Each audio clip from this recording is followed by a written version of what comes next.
Okay, so I'm going to try this video again.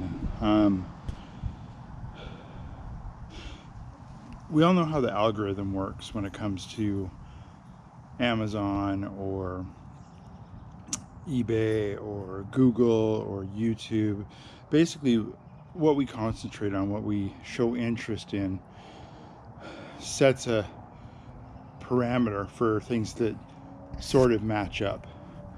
So, for example, if we remember a picture of a famous jazz trumpet guy from our childhood, I remember just seeing him hit his finger in front of his lips like that and big cheeks, and we can't remember who it is. So we Google jazz trumpet player from the 1920s, right? And we look through the pictures because that's what we're remembering him by, is the picture. And so we come across the picture, and it's Dizzy Gillespie, very famous jazz trumpet player. Well, the algorithm is going to start showing us things that are similar. It's going to show us music from the 1920s. It's going to show us trumpet players. It's going to show us jazz music in general. Maybe even go as far as like the Disney movie where they were in New Orleans, and there's jazz in it. It looks for little pieces of what we searched. What were we looking for? Because it really, when we find it's Dizzy Gillespie, when we find the picture we're looking for, that's fine. But the parameters we put in to look for that set off a bunch of different things. So all of a sudden we sign into Amazon, and Amazon is trying to sell us trumpets or music or jazz records or maybe how to play jazz books, or maybe how to play the trumpet, right? Well, then we listen to some of his music on YouTube because now we have a picture. We don't really remember what he sounded like. So now all of a sudden YouTube is looking for jazz and big band movies like Ricky Ricardo did, or Tommy Dorsey, or a movie, A Song Is Born with Danny Kaye, that's all has a bunch of famous early 20th century jazz musicians in it. So the algorithm, we know how that works because we've all experienced it. We look for something, and it pulls up all the little pieces of what we Googled, what we searched for, and tried to figure out what we were looking for. We were looking for trumpet, we were looking for jazz, or we were looking for Big Bang era, or maybe just in general 1920s. So that's how the algorithm works as far as being online. And that's something we all deal with all day, right? And so think about what we look at. What do we put our energy, what do we put our focus into? If we Google things, we hear about a refund check from the government, or we hear about a tax refund code, or we hear about something to do with laws that are being passed. It's going to start to show us a lot more things to do with the news and government and things like that, right? We know how the algorithm works. The thing is, our universe and our world function just the same, and that's where people don't put the thought into it. Whatever thoughts we think brings about the energy and the opportunities and the consequences and the little things we run into in the real world. Like if we're thinking about, we really want to have a red SUV, a car, and all of a sudden we narrow it down to, I'd like to have a Mazda SUV, but I want it to be red. And we haven't Googled it, right? We're just in our own head. We saw one at the store, and we thought, that's a car that I like. I like the way it looks. It's pretty neat. Then all of a sudden you start to notice that car.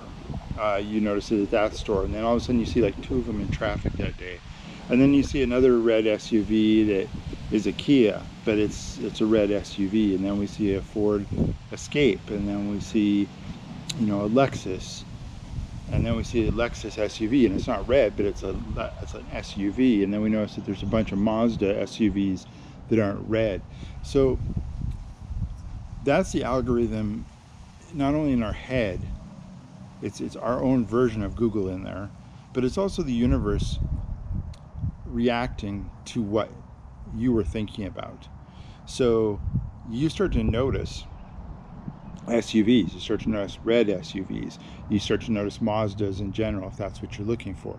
So your head works much the same, your attention works just the same.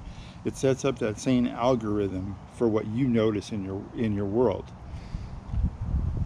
So anything you put your attention on, your focus on, even if you don't Google it, if you don't look on your computer, if you don't search it on your phone, even if you don't talk to anybody about it, it's your head is working the same way Google does. So whatever you start to think about, if you notice some trash on the ground and it upsets you enough to where you think about it, oh my God, there's garbage all over.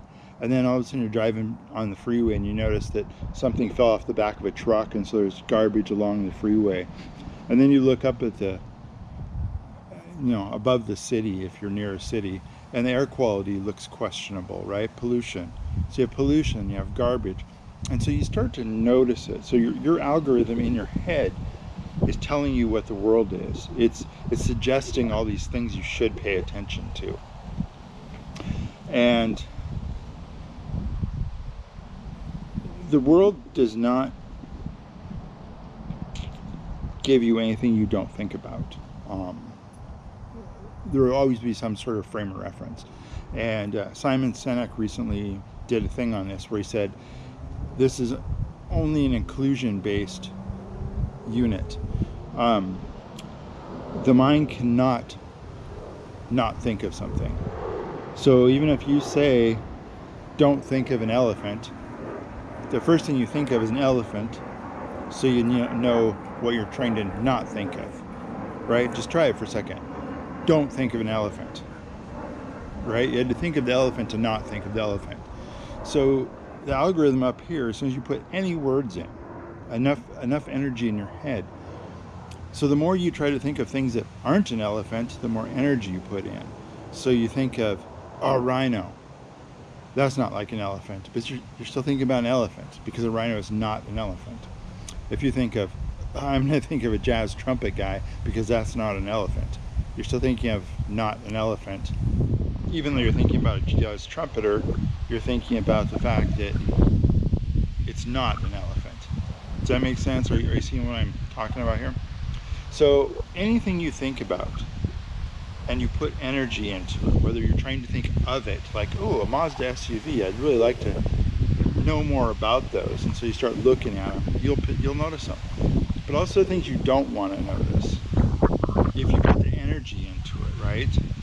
If you go, oh, I don't want to think about pollution, I don't want to think about garbage, so you notice it just as much as you would have, even though you turn away, oh, I didn't see that garbage.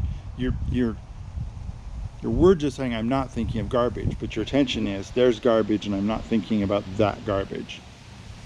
And Abraham Hicks talks about this too, it's an inclusion-based universe only. There is no exclusion.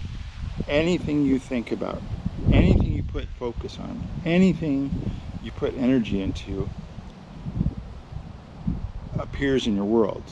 What you think about, you bring about, right? Whether it's an action or just